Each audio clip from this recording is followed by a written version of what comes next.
Hey guys, as the presidential election petition tribunal progresses, Nigerians are already looking forward to how the judges will decide, not just at the tribunal level but also at the Supreme Court. Confidence is very low, and one can't blame people for feeling this way because, based on recent rulings of the Supreme Court, have turned logic and the law upside down. So it is understandable that people lost confidence. Many people might be saying that all judges are the same. They have collected money and they have taken bribes and believing that nothing will come out of it, that no one can remove a sitting president. These are just some of the many permutations and issues being discussed. However, when one looks at the gravity of what Tinubu has done and all the baggage that comes with him, along with the massive evidence presented in court, the judges at the Supreme Court will need to go to extreme levels in order to free Tinubu. There have been many judiciary precedents that the Supreme Court justices have been a part in the past few years. Why the Supreme Court has a right to revisit a case or revise their decisions if they have new information.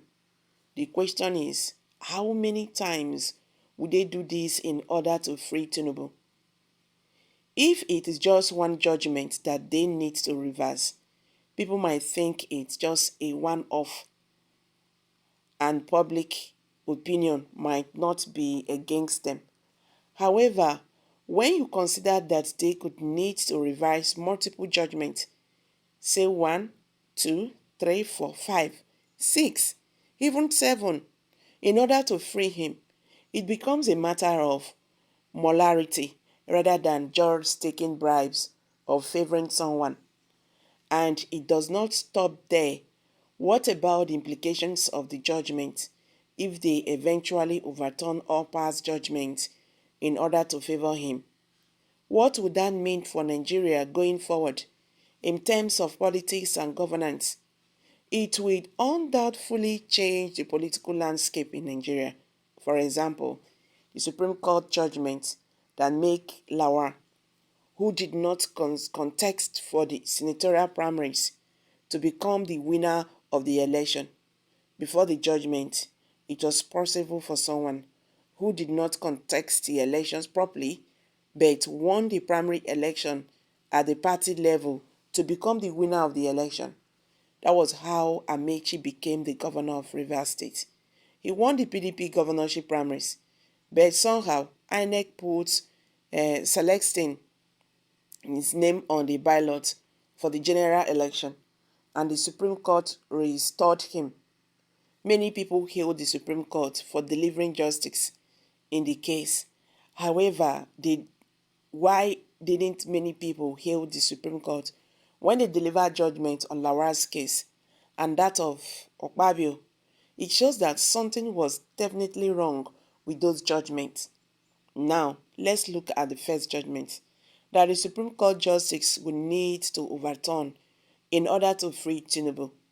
In 2003, Buhari lost the presidential election to Obasanjo and went to the Presidential Election Petition Tribunal.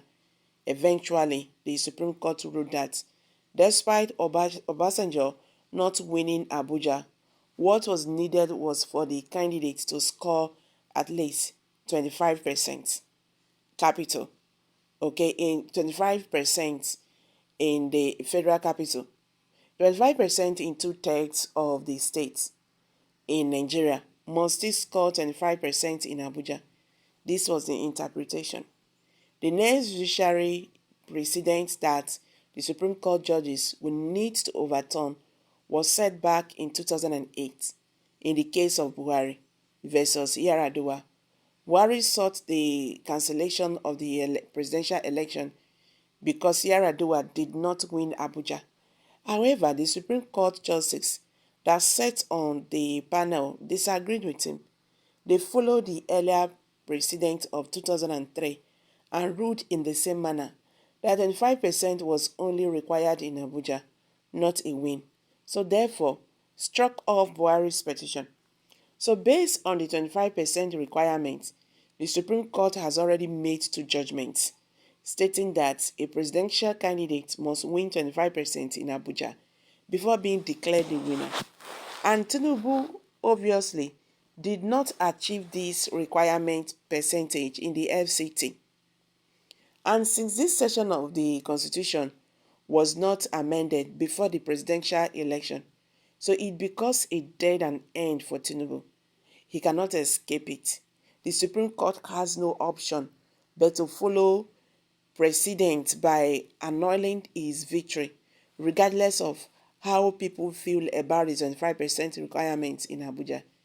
It is still the law, and the law must be upheld.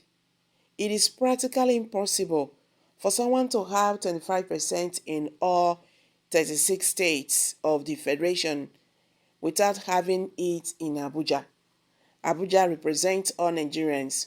So if you are already popular in some states in Nigeria, it means you are popular in Abuja as well. All past presidents, including MKO Abiola, scored the required 25% in Abuja before the case of Tinubu. Therefore, the case of Tinubu won't be different. The third judgment that we need to overturn was delivered in 2014, and as fate will leave it, the current Chief Justice of Nigeria was part of the panel of judges that delivered the judgment in that groundbreaking case of Abacha versus the Federal Republic of Nigeria.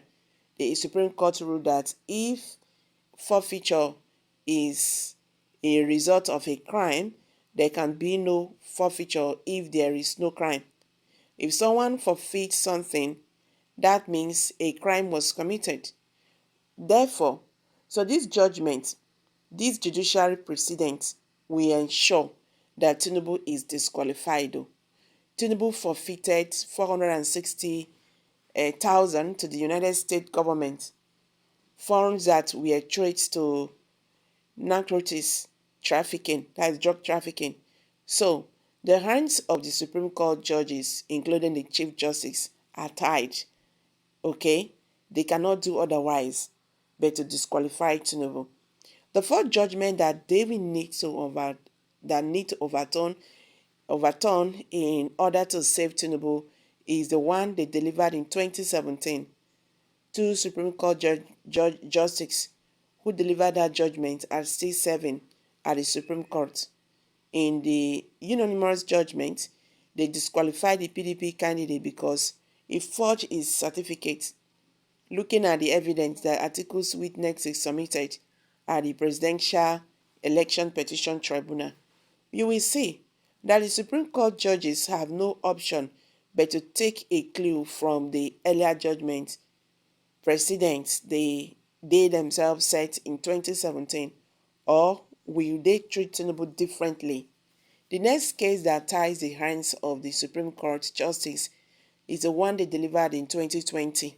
That judgment disqualified Derry David Larn because his deputy forged a certificate.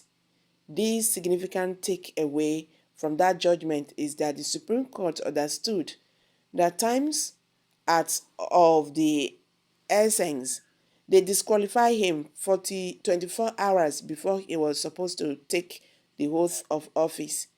They understood that politicians who did not win election or violated some laws in the process should not be allowed to enjoy the office even for a day. So it can be done even without amending relevant sections of the law.